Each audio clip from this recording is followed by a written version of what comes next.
Welcome, everybody. It's your boy, the Versace Stoner. We're here with a very special episode of VSW podcast. Today, we got the one and only Taylor Oneshot. Welcome to the show. Hey, how's it going? Thanks for having me.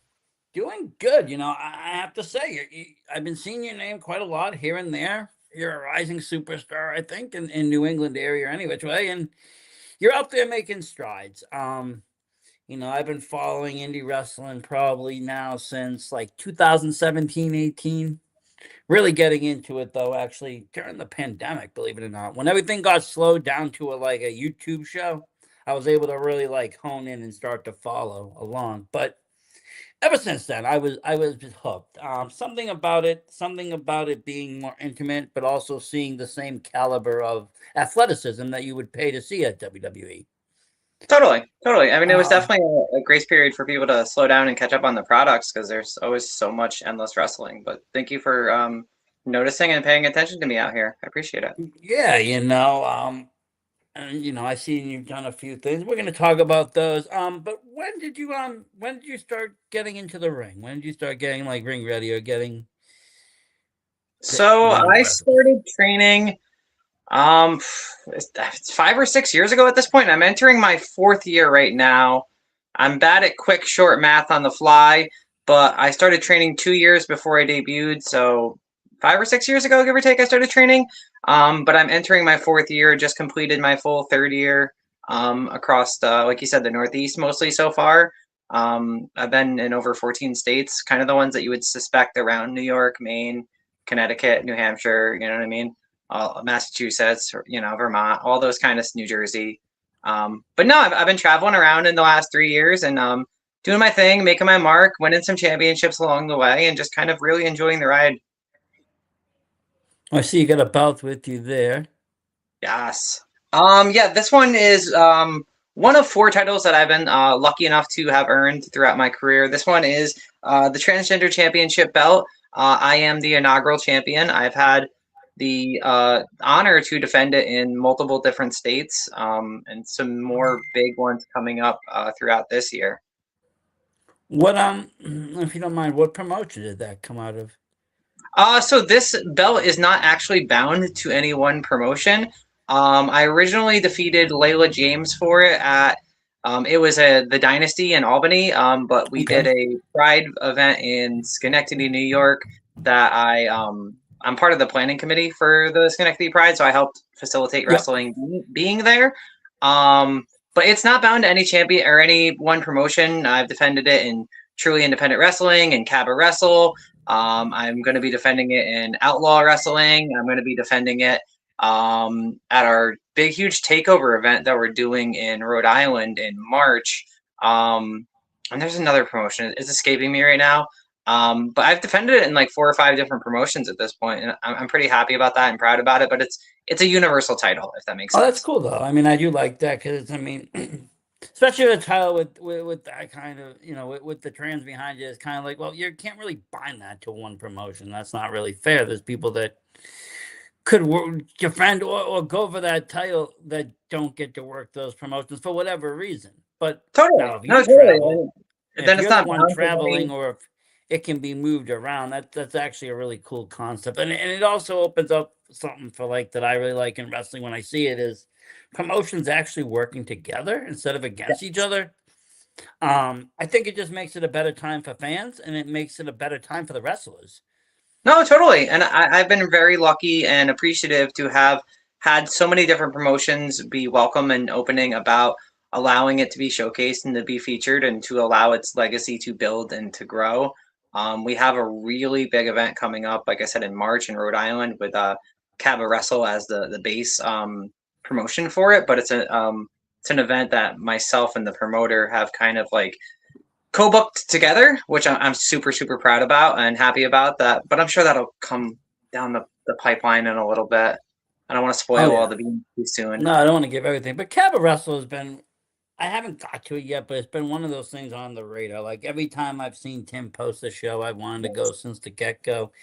I'm into different kind of wrestling. Like when I see things like Cava Wrestle, see things like Rad Pro Wrestling, Kill City Cup Wrestling. Like when I see Yes. anything where people take their persona but can do something more fun and different with it, and it's not the same old, Yep. I'm just drawn to that. Wrestling with characters, another one I can think of off the bat. If you want to go back further, even like good character work, I thought came out of like um oh, now that's gonna slip my mind, but they got shut down in 2020. But they were out of Jersey there, and a lot of like character work. I like character work, so and Cabaret Wrestle is one of them, and it's very inclusive. Like anybody that works there, it's really nice. It gives it a different feeling than your typical wrestling um Honestly, for show. myself in 2025, I had the chance to defend this against Daisy Brooks, in Providence as well, and it was one of the most like loudest, most energetic and giving crowds that I worked in 2025. Sometimes you really have to pull that energy out of your crowd, but this crowd was just so engaged. They were just so giving, and they were so I don't know. They really were enjoying the entire show. There was, like you said, there's so much different, unique elements to it. He's got the music, he's got the drag queens, he's got the cabaret, he's got comedy performers, he's got wrestling. Um, and I've been talking to Tim for a long time about that event. Going back 2 years ago when I did my first Pride event that I put together there, and he was kind of telling me about the ideas back then. I was supposed to be on the first two, scheduling, wrestling, life, but eventually I made it there, and now like I said, we're co-booking this huge. I might as well just talk about it right now. We're doing a transgender takeover event. It's going to be all trans wrestlers, and referees and announcers just across the board. Super, super proud of that. Super happy about that, to have put that together, to reach out to some amazing talent across the independent scene. We have names like myself, Layla James, Kid Bandit, Noah Vale is going to be on there. Rosalind Grimm, Brittany Blair, just so many people. Vivian Cross, a lot of up and comers. It's like the current and what I consider next generation of trans and queer wrestlers, kind of really getting a chance to be showcased, to be seen. Because everybody, when they think of transgender wrestling, a lot of people think instantly of Nyla Rose and of Mariah Morano, just kind of Giselle Shaw, some of those Sonny Kiss, some of those like bigger names that have had the access, that have been around for a very long time. But I'm really proud because we got a list of people who are the current stars, the up and coming talent, the people who kind of just need those extra set of eyes on them to get to the next level. And that's kind of what I wanted to put together with this, with the help of Tim. Super, super No, happy about that. like what it like you mentioned those names, and those names are great. They're national names. They've been in AEW and so forth. But I feel like Yep. almost AEW, maybe Ring of Honor might Yep. be the tip top, because you don't really see trans wrestling in WWE. You just don't, or they don't talk about it. They just keep it Yeah. quiet. They're Whereas also other a bit, promotions are pretty open about it, or they just accept it. WWE is kind of still in their old like '90s attitude. a little bit. They're kind of, not to get political at all, but they're a little wrapped up in that current administration, as you will, very, very deep Well, yeah, within I mean that. they did politicalize themselves, but even outside of all of that, just being a company in general, they seem to follow those protocols. Which, I mean, to be honest, money is money. One shouldn't really affect the other. If there's a Oh, demo, if there's a legit demo, which there is, I mean, you're yeah. saying you're throwing full Pride events, they're selling out, people are going crazy. That means people want to see it. Yeah. You No, would we've you already would think moved they would several tickets capitalize for this on year. that, put their thoughts aside, and just capitalize it. It's the biggest, greediest company in the world. Just capitalize, but they still haven't. But AEW does a great job, and I think AEW is honestly one of those promotions that maybe not now, but 10 years from now will gain the recognition. It's hard to overcome WWE because of its history. You had the Hogan era, you had the Bret Hart era, you had all these great moments. Austin. AEW hasn't even reached that point yet. They haven't even reached their No, I WrestleMania, mean, 10 points or when you wherever. consider the short amount of time that they have been around, 5 or 6 years, give or take, they've they've done in 5 years what took WWE, WWF, the WCW decades to achieve. You know what I mean? That's strong. Granted, they still have a lot of catching up to do, but in such a short time, they've done and accomplished so much within the world of wrestling, and made themselves that huge number two option. I mean, you also have TNA. A number of these talents and queer talents and trans talent have been featured in TNA. I was lucky enough to do some. I did extra work for them like 2 or 3 times. So that was pretty cool. So they're very open and accepting as a company too. But there's a lot of options in wrestling. There's a lot of different plateaus, different mountains, and then even just like you said, the more creative, independent companies like you brought up the Kill City Cup. We know, we both kind of have a little bit of history within that with Luke Roberts and Mason X and everybody over there at the Kill City Cup. So there's a lot of amazing opportunities and options. And granted, the sky's the limit everywhere, and there's so many mediums and platforms that people perform on any level. It's a great time for wrestling. It is. I would say it's kind of changed and opened up.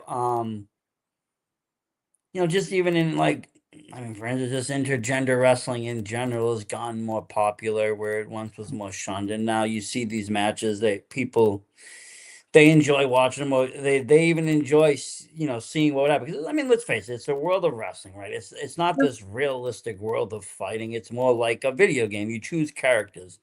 Most fighting games that you can pick a guy or a female fighter. There's great female fighters on almost all the video games, right? I used to love Cool. Melina. She had the great knives, freaking come in, kiss of death. Yeah, It's the same thing with wrestling. I don't feel like it's this, sport. It's a combat. It's entertaining combat. So there can be, a female on this side and a guy on this side because, well, this is wrestling. This isn't real life. This isn't escape. This yeah. isn't taking place, on the street. This is taking place in whatever universe the wrestling company has made for everybody. Totally. And like when it comes down to training, I mean, there's more and more women in wrestling today than there's ever been, which is really great to see. But as far as like when you're training, you're up and coming, it is very intergender. I mean, most training facilities, you're lucky to have two, maybe three girls at best, but it is still more male dominated. But because of that aspect, we're always training with the male talent. And then some shows, I probably wrestle maybe a 50-50 split or 60-40 split of men in some matches and women in other matches, and even mixed in some scenarios as well. But yeah, no, I mean, the women are strong, they're powerful, they're capable, they're really proving themselves in the last I don't know, maybe 8 years or so like that. Like women's wrestling has really stepped up, and we're at a point now where it's getting to be more of a crowded field. And I couldn't be happier for that because there's just so many opportunities and so many strong and powerful women finally getting these good looks and being seen as more than just eye candy, and being able to be seen as going head to head with these big strong men, and being believable that we can take them down, we can beat them, and we can hold our own against them. So I'm really happy about that in the state that Yeah, I mean, even definitely I remains know that. I that. mean, she's not really the most favored person now, but I mean, at one point, even Masha Slamovich held the TNA World Title, which I thought that gave a really strong image for women. Yes, Um, you know, yes, you have WWE that's done the womenized, but on the indie scene in the lower tiers, you didn't really see that. And it just goes to show, like I said, I used to go to a lot of Beyond shows, a lot of Limitless shows, and you'd see these great intergender matches with great storytelling, where at the end, the women would end up kicking this dude's ass for some reason, whether it be, Mason or whether it be somebody else. Charles Mason, that is. I've seen great matches with like, Becker and him, or Ava Everett and Love Dog. They gave me one of my favorite feuds. And they would just go back and forth, and you would just see just great storytelling. Um, and it would be a little bit different storytelling than two guys could do, or even two girls could do. totally.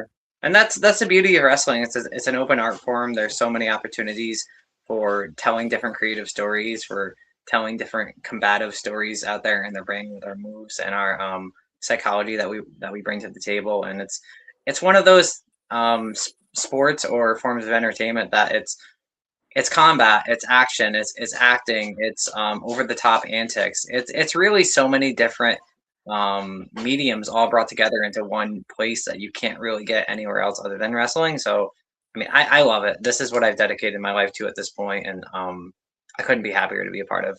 No, I mean, The, obviously you're identifying as, trans, you won the trans belt, but that doesn't mean that you still can't go after a women's title if you wish to, correct? no, I've won several women's championships. My first championship ever was the LTW Women's Championship in New Jersey. This was the second belt I won. I won the Vixens Championship in Connecticut, which I still hold, and I am the inaugural MPW Main Premier Wrestling Women's Champion. I recently lost that to Selena Hakate, but I do Tough aim and loss. plan to get that back very soon. Very That soon. was She a goes in that's at that weight. was a tough loss. I heard about that. Selena She pulled is my another knife. one that she's been coming on pretty good in the last year. She's come rise to power, but Yeah. I remember when you first I believe wasn't it like almost a tournament for that belt, that first inaugural? It was a tournament. I Yeah. originally beat Jesse Nolan to Yep. advance to the next round, and then ultimately it was supposed to be a fatal four way. I think something happened to one of the fourth competitor, but it was myself, it was Layla James, and it was Nashoba Naira, formerly Nakoma, Yep. um, That's who it was. in a triple threat match. And they're two strong women. They're very powerful. I've had the opportunity in 2025 to wrestle Nakoma, I think three times, maybe four. And she's powerful. No one has left a mark on my chest more than Nakoma has. Um, but I've been lucky to kind of watch her as I was coming up in wrestling and kind of prepare for those matches against her. Layla as well. Like I said, I defeated Layla for this championship too. So I was able to overpower the two of them, and I had Nakoma's number every time I went up against her this year. So I'm pretty happy about that, considering her deep history in 8 years, maybe 9 years within the independent scene. So it was a good match though, and I love working for MPW. They're great people. Um, we have ODB coming to do her final tour Ooh. somewhere in March, I believe March 13th. No matches have been announced yet, so I'm not going to announce anything myself. But I do plan on being there. Yeah, no, I got out there once. It was, I mean, like I said, all these promotions, I try to get out, but sometimes getting to Maine, getting here, getting there, things take go. But I did get to one show finally. I got to see Cruel on that. Yeah, yeah. Um, and that I was wasn't that at was that particular show, but it's a good one. yeah, it was a good show, but it was just I was just overstunned. I had a really nice crowd. The crowd feel, the atmosphere of that show, everybody, cool, chill. It wasn't too like some shows are really like clicky or they're weird. The fans are weird. They're to one side. This was very open. Everybody was kind of friendly. Yeah, no, it's very friendly. There are some promotions I go to that either backstage or the crowd has their favorites or whatever have you, but MPW is definitely a place that's always been warm and welcoming. Their crowd has responded very well to what I've seen in within myself and multiple talents as well. It is another one of those crowds where you don't really have to pull the energy out of them or wake them up per se, which No, they're is wrestling fans. They're not to hurt you though. They're there to enjoy wrestling, and that's the difference. Sometimes you got wrestling fans and wrestling critics, but sometimes you got just critics. yeah. You got people that just want to come on and bitch. Yeah, or just people who are there to kind of bring their kids, and maybe they're not.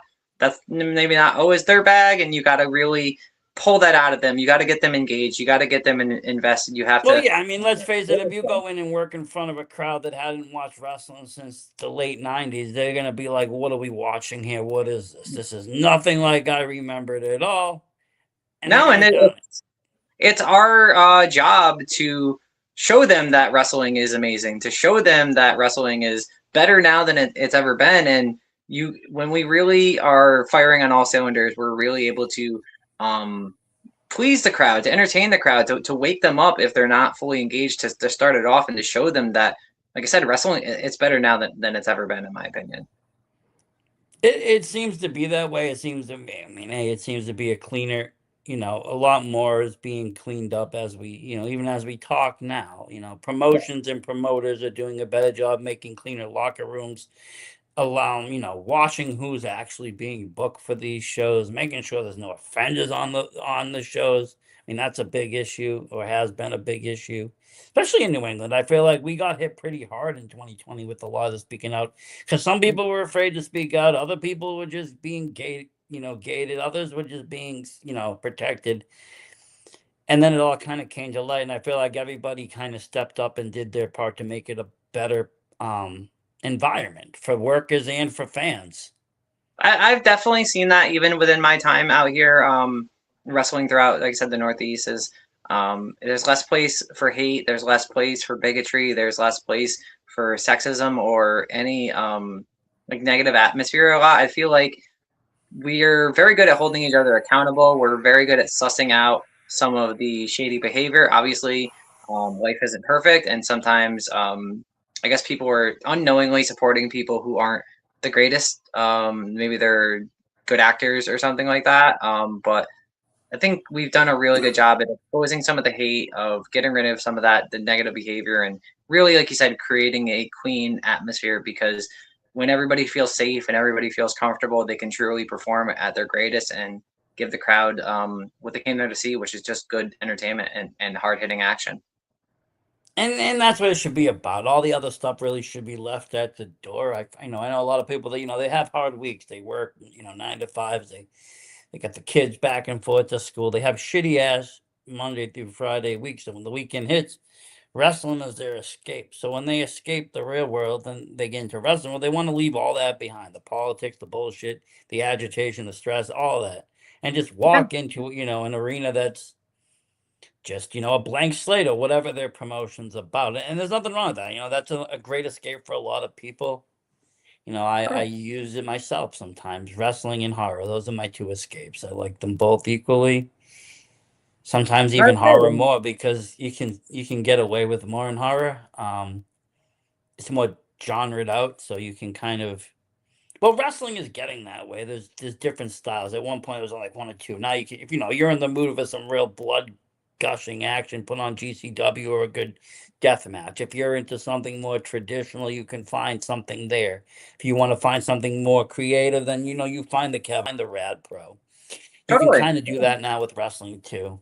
But even No, more I with mean, horror, like you I can have pick, like, I some. want to watch Italian giallos from the '70s. Okay, good. And I just go to my collection and watch what I want to watch. But wrestling is becoming like that, because you are getting these different variations of styles of even like wrestling and promotions, and then like I said, just the characters themselves. And that makes a big difference when you start getting out of the realism characters and back into the fun characters like we used to have in the '90s, where everybody was just a character. You had Right. the cartoonish like Max Moons and shit. And it didn't make any sense why they would be in a ring, except that it was their job to wrestle on top of whatever else they were doing, whether it was saving the universe, being queen of the galaxy, whatever it was. But it all made sense. And then, for some way down the line, I feel like wrestling got this super. Well, we're all athletes. Let's act like ourselves, and we're just going to be like normal humans, but we wrestle. And that's Right. fun, but it takes the fun out of it. Yeah, I mean, there's different like flavors for everybody for sure. Some people like to do the hyper like you said, athletic, hyper professional, kind of like the realism, really putting it out there and being their best version of themselves, or as they like to project themselves. And sometimes for some people that is their character, that is their gimmick, that is what works for them. But then you do see the bigger, larger than life people who take on personas grander than themselves, so that way they can really um, just kind of like you said, bring it back to that fun, that wholesomeness, to escape a little bit. But I do think there is totally a place for all the different flavors, all the different ingredients to kind of cook and melt together to create. There's just so many options, and if one person doesn't like any one thing, there's just like maybe this match isn't for you. You move on to the next match. Maybe that's more of your flavor. I mean, I've had a lot of matches that are some straight up like hard hitting action, just everybody giving it, they're all giving it their best. I've had matches that are more hardcore, backyard type stuff, but not backyard, but like that's kind of like that gritty feeling, I guess is what I was trying to Yeah. emanate and stuff. And even like one of the places that we're both familiar with is with the Kill City Cup with what Luke Roberts was able to produce. I did the Nano Cup, which I think it was the second iteration of the Kill City Cup. So we ran it out of a convention. They had this almost Mortal Kombat meets wrestling type of feel. We had the backdrop with the crazy clown face going, this huge statue he made behind us, all of these nuclear crates and chains and all that type of stuff. And we were able to kind of create this product and this show that was something different. It was a non-ring event, which at that time was the first that I'd ever participated in like that. So the bumps were hard hitting, but it was a Oh lot yeah. more painful. But we created something that was unique and different, and now you see Mason X out there creating all of this different imagery and artwork that he's, I believe, slowly trying to convert into like some sort of action arcade fighting game Yeah, we or were something talking like that. about could maybe me helping him to and putting it together to a game format of, pick a fighter and fight Yeah, with some other maybe like Street Fighter elements or some other kind of element where because there's a lot of lore, and that's the thing. yeah, Kill City I got familiar with back in maybe what 23, 24.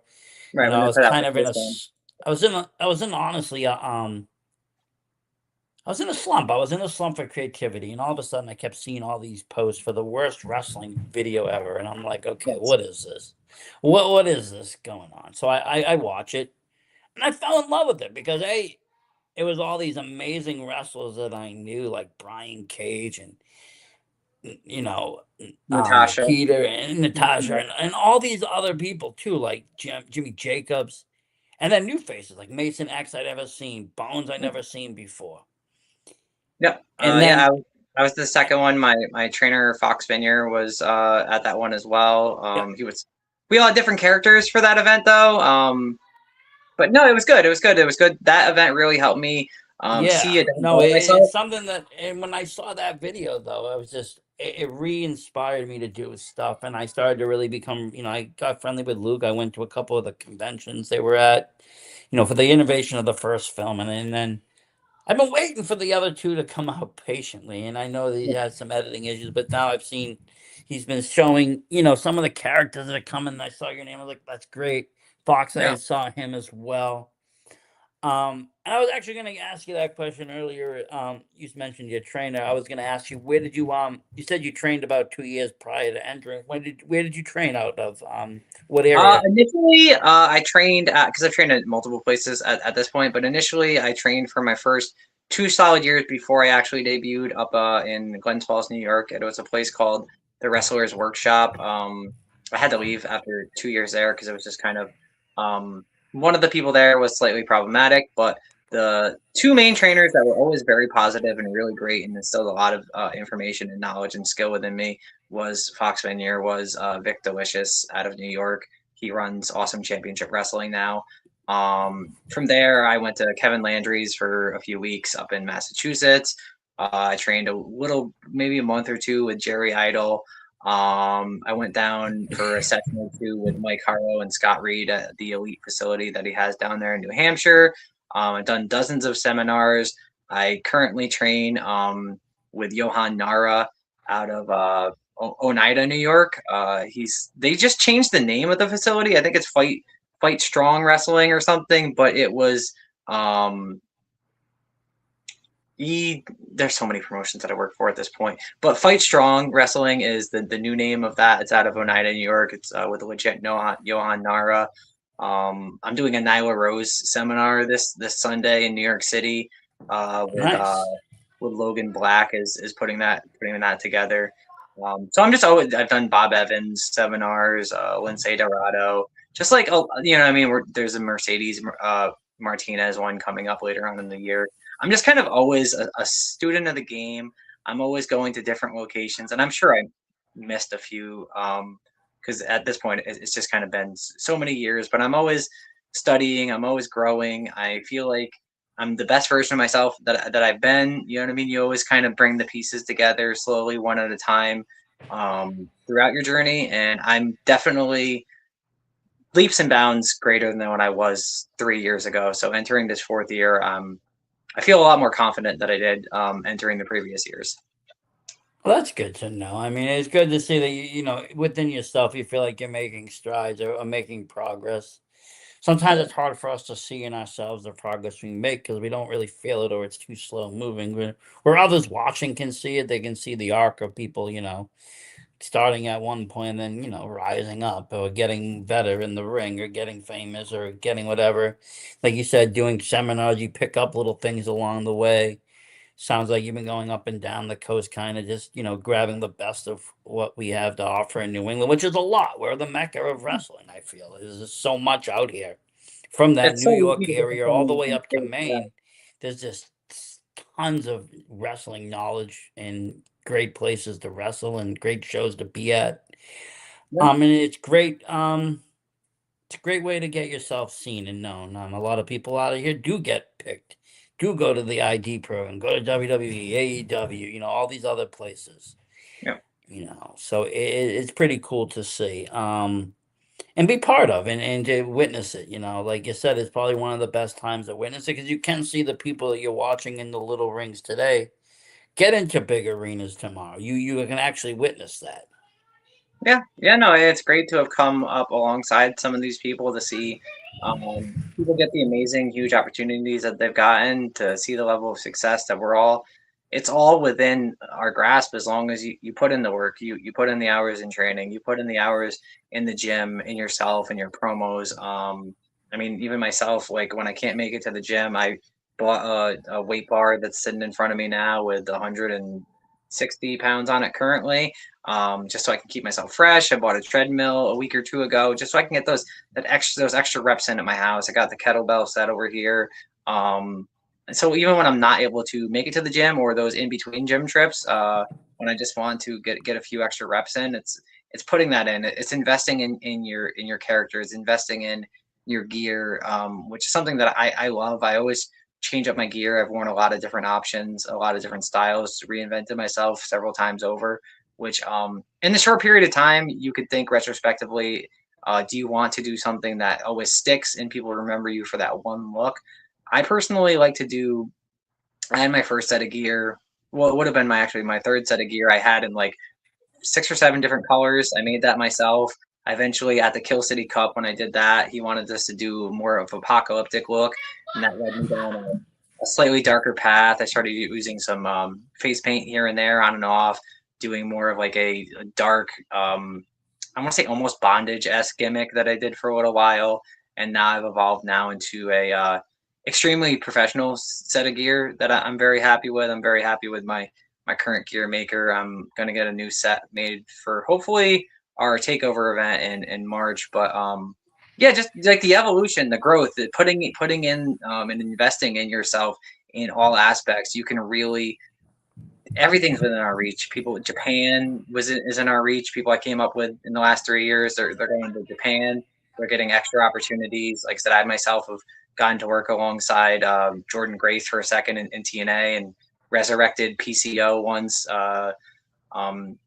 And just like the bigger opportunities, being able to perform in TNA, being able to perform in Ring of Honor and AEW and WWE, if that's your ambition. It's, if you put in the work and invest in yourself, there's more avenues now than ever before. I do find that to be where before it was just maybe WWE or maybe somewhere, but you had to know somebody, you had to be really good, or you had to be big, or you had to be a certain standard. Now there is multiple opportunities for people to go. You don't have to just pick one. And there's multiple places to get known, and even so, not just here. The international wrestling scene is Yeah. really thriving. I've talked to a lot of people in the Nordics. They got a great wrestling scheme going down there. Totally. All over Europe, Japan is huge. Yeah.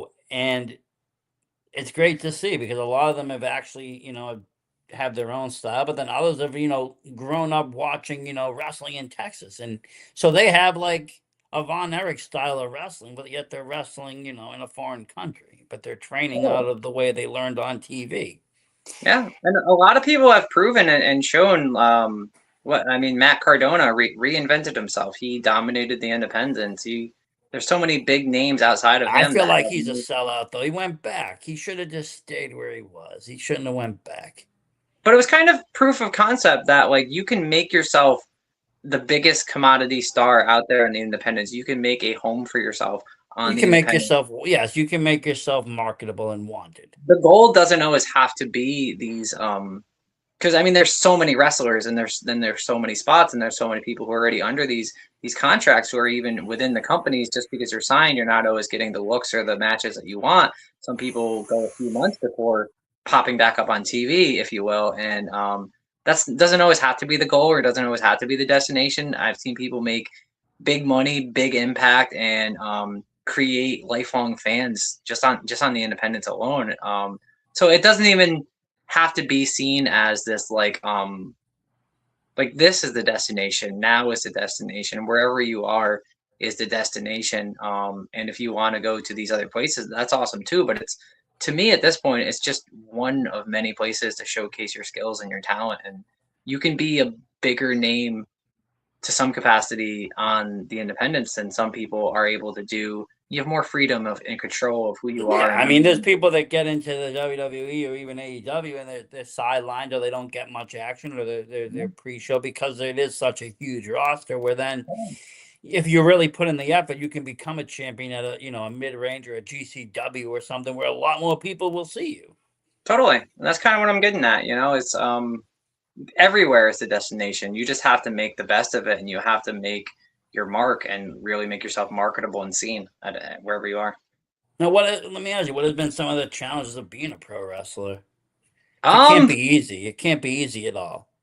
I mean, it's the time, it's the dedication, it's the tireless hours, training, working out. It's the rides home. Like if I'm coming back 7 hours plus from a location after leaving there, 10 hours. Some nights I go to a hotel. Some nights you travel back. You put a blanket in your car and a pillow, and you pull over for 15 minutes just so you can doze off for a little bit or whatever have you. It's the sacrifices that you make with social engagements. It's not always being able to be there for this celebration or this party or this engagement, because you always have to commit yourself to who you are, to wrestling. It's a lot of sacrifice. It's hard to do that, but if this is what you want, then this is kind of some of the things that you should expect or should know, is that it's not always like as glamorous as what you would think. It's a lot of sacrifice. It's a lot of hard work, especially if you want to truly make an impact. But I wouldn't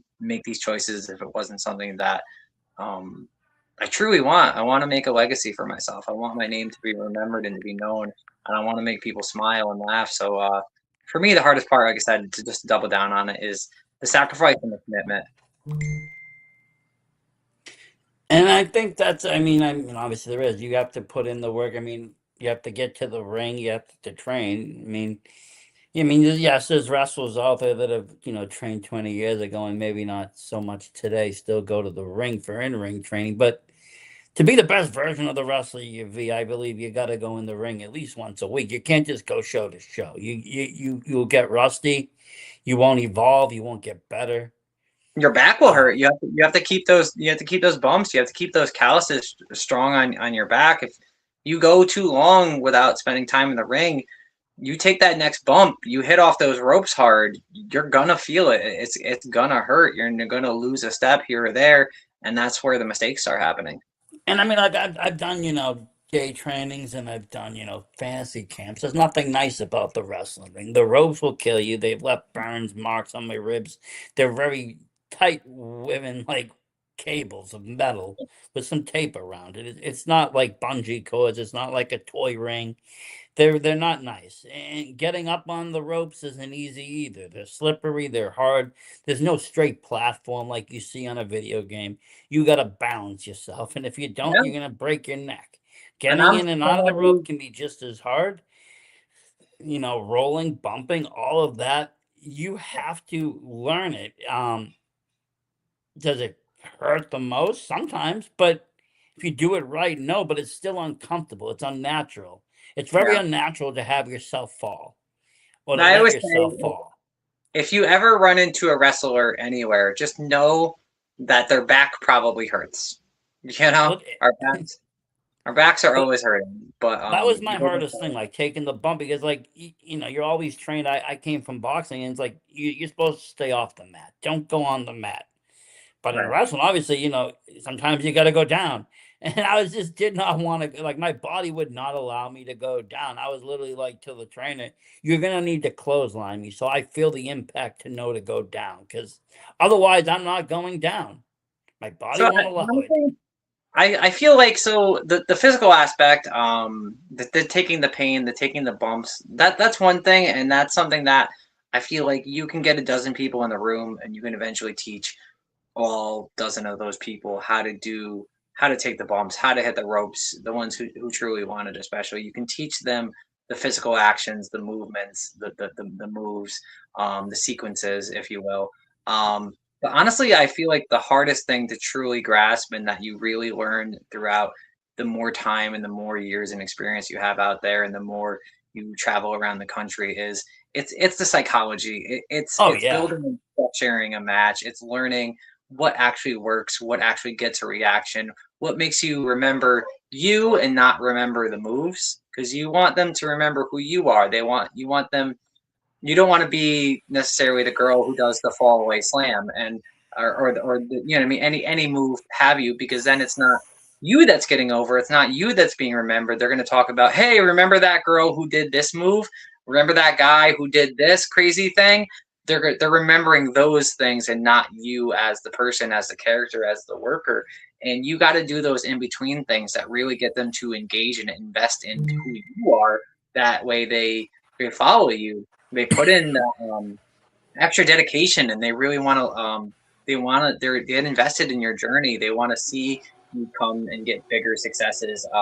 So for me, that's and I think for most people, that's truly the hardest thing because, like I said, you can teach a dozen people how to take a bump and they'll all learn it, but I don't think all dozen of those people will truly learn what it really takes to put on a great show and to rise to that next level. Well, no, and like you said, the psychology is very important. I mean, you can have a very good 4 minute match, or you can have a very good Iron Man match, or you could have a really shitty Iron Man match. It all Yeah. depends if you can keep the anticipation. It's like a film. You got to play the suspense and the pacing all perfectly to You have make to it know how to really do the ups and downs and meaningful. when to do them. And if you don't know how to do that, it's not going to be an entertaining matchup. And Yeah, sometimes those things that you're going in with as the matches, you have to, throw audibles in between because the fans go another way. Sometimes the bad guy gets cheered. Sometimes things happen. And yeah, you got to be able to roll with that to make it so it still works and fits, but still let the crowd be the crowd. You can't just, yeah. say you're not watching or feeling what you're feeling. So you have to still give in to them. So it gets, you have to do a lot of things on the fly sometimes. Even as much planning as you do, anything can happen once that bell hits. You have to be ready for any situation in any moment. Things change on the dime in wrestling. Things move. They always tell you to slow down, slow down. If you think that you're going slow, go slower. It's one of the old school things, and it's still relevant. But things move so quick and so fast, and you have to be able to make quick decisions. You have to be able to communicate. You have to be able to be as prepared as you possibly can. So that's why a lot of this, just the training, it just and just getting the experience and not getting the wrong experience, not getting the experience in any one place, exposing yourself to different tastes, to different flavors. You can be a veteran for 10 years, but if you only work the same two companies in the same 20-mile radius, then you're not truly going to be as seasoned as the 4 or 5 year in person who's traveled multiple states around and has the opportunity to work so many different crowds and different talents because just you're getting just experience that you just can't always teach. It's some things that you do have to learn out there, how to do the audibles on the fly, how to communicate, how to sometimes you have language barriers even and just kind of just getting yourself comfortable out there, being able to let yourself loose, being able to just embrace the moment and enjoy it and make the best of it. There's so many things that you can be told and it just takes that experience and that time to truly let it sink in, to truly absorb it. And not everybody's going to do that at the same pace. You can teach 12 people the same thing, the same exact way, but they're going to all feel it differently and they're all going to absorb it and express it in different ways. So it's no one size fits all, but it's a lot of work. It's a lot of dedication. But if you put into your craft, you have the right ears or the right people talking to your ears and you're getting the right information and you're getting the right experience because bad experience time doesn't equal success and bad experiences it's like it's not the same, it's not quantifiable if that makes sense. Well, no, and I've always been told by a lot of wrestlers I interview, there's two things: one, work a better opponent, and two, you know, um, when you're only as good as your opponent. And both of those things are pretty true. You should always strive to be better or work better people because they're going to have the knowledge. And again, in that match, if your opponent puts no effort into it or can't make you can't make you look as good or as bad as you need to be, then again, that match kind of gets flawed too. So kind of like, I don't know, putting yourself out there to get good matches or to get reliable opponents and not just taking anything just for the sake of taking it too is important, I think. Some people go in, with still a backyard attitude. They'll just take whatever, or some of the promotions aren't even professional to that point yet. And you see that it's like, you can I do agree. better. You can work better, people. You can learn more, and sometimes you got to just again put yourself out there or take and make those sacrifices to get to that next level where you really want to be in the industry. Yeah, totally. But I am excited to see what comes out of Kill City. You do have a new character, but let's talk about your name for a second. I did get a question. How Okay. did you get your nickname? Okay. So that's a multifaceted thing. I've had it for maybe 15 plus years at this point. Originally, I started because I've been in the hardcore death metal scene in my local area, music of since I was like 12 years old. And eventually, I started a band with my brother and a few friends, and we called it One Shot Theory. It's based on the JFK Magic Bullet, the one shot, I mean, that Yeah. kind of resonated and did what it did. So when I was going to shows, people used to start calling me Dead Name One Shot, Dead Name One Shot. All right, cool. So I grabbed the kind of the one shot thing from there, and then I started doing YouTube for comic books. I would take comic books and I would bring them to life. I would take the pictures and I'd put them into motion. I would narrate the books. I would voice act each individual character, and I would animate that all together with music and feeling and some animations and stuff like that, just to really take a story and bring it to the next level. And in comic books, there's a set of stories. You got the individual single issues that are released every week, but some stories are an entire story in one book, and they call those one shots. So I kept using that same name. It worked in that new avenue that I was doing in, Dead Name One Shot, still the same capacity. So when I started training for wrestling, I already had that name baked into to who I was and to kind of my personality and my identity. And then within wrestling, I kind of started a little bit later than I would have loved to in my life. I started when I was 28, I think, or 29. I'm in my 30s now. And I kind of use that now as you have one shot in life. You have one opportunity. It's short, it's fleeting, and it goes by so fast. But you have to take that one shot to follow your dreams, to pursue your passions, to change who you are, to be who you want to be, to change your stars. And you know what I mean? So it just kind of like has always followed with me and always resonated in different ways. But the original origin is just the band, I mean, the One Shot Theory band. I mean, we never really made anything of ourselves or anything like that. But it's one of the things I always try to say is that do and try as many things as possible in life. Chase and pursue everything that you think is cool, every avenue, every creative endeavor, any job, whatever you think. Just kind of always pursue all of your passions, because the things that you learn along the way, the voice acting, the narrating, the bringing those stories to life, the creating the music, the getting people together to be collaborative, putting out flyers, creating flyers, booking shows, all of these different things that I've done in my life, and I've done other things. I was a drag queen for 7 years or something like that, putting the costumes together, the creative, the choreography, the dancing, the music, the lights, all of the different things that you do, and anything that you try, any hat that you wear in life. You never know what skill that you're going to acquire that you can use down the road to the thing that you might be destined for, the thing that you might be your ultimate thing. So like I said, I would always try everything, because you never know where that's going to take you. Or, hey, I learned this skill here and I thought it was a useless skill because I stopped doing activity A. And then maybe 10 years later, you're doing this other great thing and you have this huge skill set that you've Oh already yeah. learned. So I I'm learned big on graphic design. Probably my first skill I learned, is graphic and design and web design. But I've used that and those skills and learned other skills and just everywhere I go, whether it's wrestling, horror, whatever I'm doing, I can make my own graphics. I can make my own, whatever I need done. It's the same thing. You just take your skill sets and use them and let them grow and evolve and learn more and just keep bringing them to the table, whatever venture you're in. totally. I'm sure you learned a lot of great voice and acting, character work, and such doing the YouTube and working with that, being in front of an audience, getting to know an audience, see what an audience likes, and that brings it to the wrestling world. How can I engage my audience there? How can I get people to increase merch sales, do all this stuff? Yeah. Because All in valuable. wrestling, as an independent, you're your own business. It's up to you. Yes, you have a base pay, but that doesn't say you can't bring 400 or 500 in a night selling merch. There's people out there that are merch machines, and they have really good merch, or they have really good, marketing skills to sell the merch.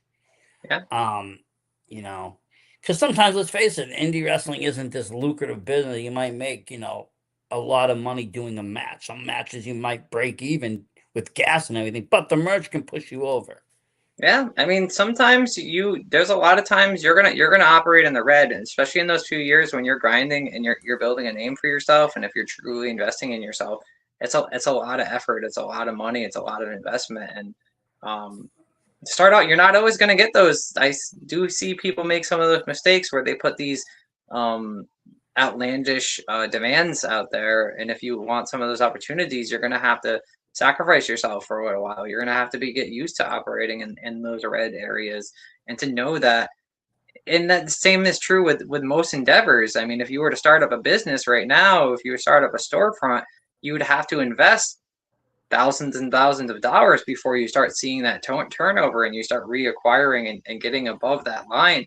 Oh And yeah. if you're not willing to do that, then you're not willing to get to where you want to be, you know? So I definitely always want younger wrestlers to know that it's not always sunshine and rainbows, and sometimes you won't break even, but the more you invest, the more you try, the more you learn how to sell yourself and create something of yourself. You can get there, and you can grow, and you can be that person. Awesome. We got a question here from somebody, Diga the Panda. They're Sure. wondering, what promotion do you wrestle for? They don't get enough trans pro wrestlers. I have been lucky where I've worked for maybe 30 or more promotions at this point in my career. I've worked for the Dynasty a lot over the last 2 years. I worked for Truly Independent Wrestling. I worked for Outlaw Wrestling, Main Premier, Cabba Wrestle. I've worked for Immortal Championship. I've worked for World of Hurt, um, LTW. I worked for Grimm's promotion in New Jersey, Grimm's Toy Show once. Yep. I've worked for quite a few promotions. American Excellence Wrestling, I think in Pennsylvania, I think it's what that was called. CFW, Cindy Hart's promotion, Yep. QWR. I've worked for so many promotions and so many 3 or 4 letter syllables at this point that They're all the sometimes, same. Yeah, it's like bam, bam, bam. well, I don't Because have then their own personality depending and on their the own area, you see flavor. the same fans because we like to travel. We'll go show to show. Totally. There are definitely the travelers. It's one of my favorite things is that I see some people in different states all the time between wrestlers, between fans, between promoters going and checking out the other shows to see what everybody else is bringing to the table. Um, Sometimes I see them more than my friends and my family, but it's always so great when I see somebody um, like not in the same place that I'm used to seeing them. You know what I mean? It's a very good feeling. I got to work for a few female promotions, Bell to Bell, uh, Battle Club Pro in New York City. Um, yeah, just I worked for so many promotions that it's hard to pinpoint which one is my home or which one is my because I feel like if you cement yourself anywhere, then it's great to have a home. It's great to have a place that you would call your number one, your main, but like you're going to potentially pigeonhole yourself or stunt your growth. But I've been lucky and blessed that I worked in so many places, UWE in Boston, just so many places. So it's hard to label any one promotion. No, I get that. I get that. I do. It's not. especially when you've been, like you said, you've been busy. I've Yeah. seen you've been busy because I see your name be mentioned, and that's how I know wrestlers are busy. When you see them on poster after poster, or being mentioned, or talked about, and I love seeing that because that means that they're hungry for it. We got time for a few more questions. I'm curious though, what promote you made a bunch? What promotions do you want to work for? We're in 26 now. Who do you want to see yourself working for? The next, you want to get to the next level promotion? What promotion do you want to like debut in this year? So my goal for myself this year is I aim to make television this year. I aim to break through to some levels, to some capacity, or to travel internationally to Japan. But I've had, like I said, I've had the chance to do extra work a handful of times, and that's one thing. So I've been on TV and pay-per-views, but I want Taylor Oneshot to be on TV. I want to at least wrestle in Ring of Honor this year or on AEW adjacent. I got the chance to meet Tony Khan briefly, give him my stickers, make my pitch to him in person. And How was I he? Was he won. nice? He was friendly. I had a very brief amount of time with him because he's an extremely busy man with, I'd imagine, a million people pulling at him. Um, but nice, friendly. You know what I mean? Gave me my time and my space to just kind of shoot my shot for a second. Um, but I feel like I'm surrounding myself with the right people. I'm going to the right situations. I've made a name for myself around the Northeast, and I'd imagine beyond. I'm giving people other opportunities. I'm booking now my third or fourth show that I've booked or co-booked with another person where we're pulling people from Georgia, from North Carolina, from Tennessee, we're from Massachusetts, Boston, like the surrounding areas, and not just the East Coast, but the West Coast. We're pulling people in from. So I like to Good hope night, that Dika.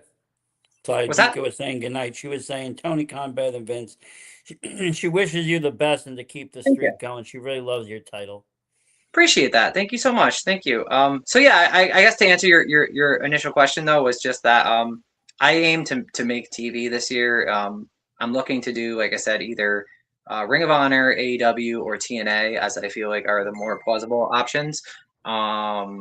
This is kind of where I would feel more comfortable. I think that's the goal. That's the dream. And I've already done so many dreams in my life and made them come true that I know I can make this happen. So this is the year, and I'm dedicated to that. Well, we look forward to it. And I look forward to, again, like I said, seeing you in Kill City Cup. They're a Cool. proud sponsor of one of my shows, my horror nights. And like I said, I believe in what Luke Roberts does, his vision, his directing skills, his Very movie creative man. skills. The creativity just flows, and I love that. Seeing all these ideas, but then seeing all these ideas put to actual work. And we all have ideas, but seeing someone actually execute them, going to the panels, listening to how he had early sketches of what he wanted and actually made it happen. Yeah, Getting Brian Cage, getting these people on there, getting the people he wanted, getting the feeling he wanted. And then he's got all these people that, like me, that just love this stuff, making graphics, making a world out of it, making our own, lore and innovation, and doing what you would do like with a horror movie or a comic book. You would, kind of make a sub lore, or what would happen behind this character. What should, fan stuff. totally. And it just opens this whole world that it's just not just a wrestling movie. It's not just an action movie. It's not just even a movie. It's a new universe to Like I said, explore. this might be a video game coming to you in a year or so I too, hope maybe. so. I told Mason X that I would be willing to help and do what I can. I know, skills for that. And if we needed finance or whatever, that I would be willing to see that. Because I believe that, like I said, I believe in that vision of Kill City. I believe in all that he put out for it. And it's just such a fun thing because there's nothing